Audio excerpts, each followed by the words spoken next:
Hi family, இந்த video உங்களுக்காக தான். என்ன வீடியோ இன்றைக்கி போடுறோம் அப்படின்னா, அதே பேருக்கு பசி எடுக்கவே எடுக்காது. சில பேர் சாப்பிடுவாங்க, ஆனால் ரொம்ப சாப்பிடவும் முடியாது, கம்மியாக தான் சாப்பிடுவாங்க. அவங்களால ஒரே முட்டை சாப்பிட முடியாது, கொஞ்சம் கொஞ்சமாக சாப்பிட்ணுன்னு நினைப்பாங்க, ஆனால் அப்புறமா பசி எடுக்கவே எடுக்காது. அதனால தான் இந்த ட்ரிக்ஸ் வீடியோ நீங்கள் வேணும்னா யூஸ் பண்ணி பாருங்கள், ட்ரை பண்ணி பாருங்கள். அப்புறமா பிடிச்சிருந்தா லைக் கமெண்ட் பண்ணுங்கள். வாங்க என்ன நேற்று போயிடலாம். ஃபஸ்ட்டு நைட் டைமில் கொஞ்சமாக சீரகம் எடுத்து ஒரு டம்ளரில் போட்டு ஊற வச்சுருங்க. காலையிலே அடுத்த நாள் காலையிலேயே அதை எடுத்து அந்த சீரகத்தை நல்லா மென்று சாப்பிட்டு அப்புறமா அந்த தண்ணியை குடிச்சிட்டு வாங்க. நீங்கள் நைட்டு தான்றதில்ல, அது எப்போ தோணுதோ அப்போ கூட பண்ணலாம்.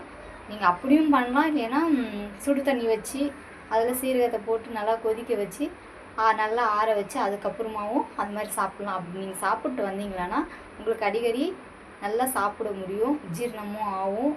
உங்களால் போட்டி இன்னொருத்தர் கூட போடணும் அப்படின்னாலுமே போட முடியும். நீங்கள் வேணும்னா ட்ரை பண்ணி பாருங்கள். நான் அது மாதிரி தான் ட்ரை பண்ணுறேன். முன்னால் சாப்பிடவே முடியாது. இப்போலாம் என்னால் முடிஞ்ச அளவுக்கு ஓரளவுக்கு சாப்பிட்டுட்டு தான் இருக்கேன். நீங்கள் வேணும்னா சாப்பிட்டு பார்த்துட்டு சொல்லுங்கள் ஃப்ரெண்ட்ஸ்.